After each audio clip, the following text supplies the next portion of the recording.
যদি একটি 10 বছরের শিশু কোনো অন্যায় করে বা কোনো কিছু খারাপ কাজ করে ভুলে, তখন মানুষ এটাকে সাধারণ ক্ষমার চোখে দেখে।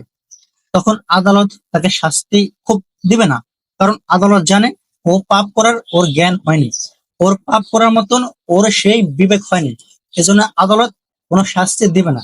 কিন্তু যদি কোনো ছেলে 20 বছর বয়সে কোনো পাপ করে, তাহলে তাকে আদালত ক্ষমা করবে না, এবং সে এটাও বলে পার পাবে না যে আমার মা পাপ করে দেখে আমিও পাপ করছি, আমার মা পাপ করতে বলছে দেখে আমি পাপ করছি। বাট এটা কোনো আদালত শুনবে না। আদালত শুনবে, এটা শুনতে পারে যে যদি কোনো 10 বছরের শিশু যদি তার মায়ের কথা মতো পাপ করে, তখন আদালত, সে অবুঝ হওয়ার কারণে, সে বিবেকহীন হওয়ার কারণে, তখন শিশু হওয়ার কারণে, তখন আদালত তাকে ক্ষমার চোখে দেখবে। কিন্তু যদি কোনো মানুষ 20 বছর বয়সে বলে যে আমার মা আমাকে পাপ করতে বলেছে, আমার বাবা আমাকে পাপ করতে বলেছে, আমার অমুক ব্যক্তি আমাকে পাপ করতে বলেছে, তা আমি পাপ করছি, তাহলে পৃথিবীর কোনো আদালত ক্ষমা করবে না, কারণ তখন তার জ্ঞান হয়েছে, বিবেক হয়েছে।